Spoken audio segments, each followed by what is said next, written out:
அஸ்ஸலாமு அலைக்கும் ஃப்ரெண்ட்ஸ். என்னோட ரெகுலர் கஸ்டமர் ஒருத்தவங்க, என்னோட சிஸ்டர்ன்னு கூட சொல்லலாம். அவங்களுக்கு தெரிஞ்சவங்க கேக் வந்து கிஃப்ட் பண்ணணும்னு சொல்லியிருந்தாங்க கல்யாணத்துக்கு, பொண்ணு மாப்பிள்ளைக்கு.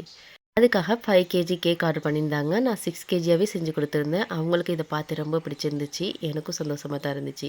பிக்சர் அனுப்பிச்சி விட்டுருந்தாங்க. நானும் அதனால் அதே மாதிரி செஞ்சு கொடுத்துருந்தேன். அல்ஹம்துலில்லாஹ். அதோட 1 கேஜி கேக் ஆர்டரும் வந்ததுனால அந்த 1 கேஜி கேக் ஆர்டருமே செஞ்சு முடிச்சிட்டேன். அது வந்து பிளாக் ஃபாரஸ்ட்டில் கேட்டதுனால பிளாக் ஃபாரஸ்ட்டில் செஞ்சுட்டேன். நெக்ஸ்ட்டு ப்ரௌனி ஆர்டரும் வந்துருந்துச்சு. ப்ரௌனி வந்து அவங்க கனாஷ் போட்டும் கேட்டிருந்தாங்க. இவங்களுக்குள்ள ப்ரௌனி நான் வீடியோவில் காமிக்கல. அவங்க வந்து 1/2 கேஜி கேட்டிருந்தாங்க. இன்னொருத்தவங்க 1/4 கேஜி கேட்டிருந்தாங்க. இன்னொருத்தவங்க 1/4 கேஜி. எல்லாத்தையுமே செஞ்சு ஒரே நாளில் கொஞ்சம் முடிக்கிறது கொஞ்சம் கஷ்டமாக போயிடுச்சு. அவசரம் செஞ்சினேன். அவங்களுக்கும் இந்த ஒயிட் கனாஸ் வந்து ரொம்ப பிடிச்சிருந்துச்சின்னு சொல்லியிருந்தாங்க. அதுக்கப்புறம் சாக்கோ சிப்ஸ் போட்டு ஸ்ப்ரிங்கிள்ஸ்லாம் போட்டு அவங்களுக்கு ஸ்ப்ரிங்கிள்ஸ் வேணும்ன்றனால ஸ்ப்ரிங்கிள்ஸ்லாம் போட்டு செஞ்சு கொடுத்துருந்தேன். பார்க்கவும் அழகாக இருந்துச்சு. டேஸ்ட்டும் சூப்பராக இருக்குன்னு சொல்லியிருந்தாங்க. இந்த வீடியோ பிடிச்சிருந்துச்சுன்னா லைக் பண்ணி சப்ஸ்கிரைப் பண்ணுங்கள். தேங்க்யூ.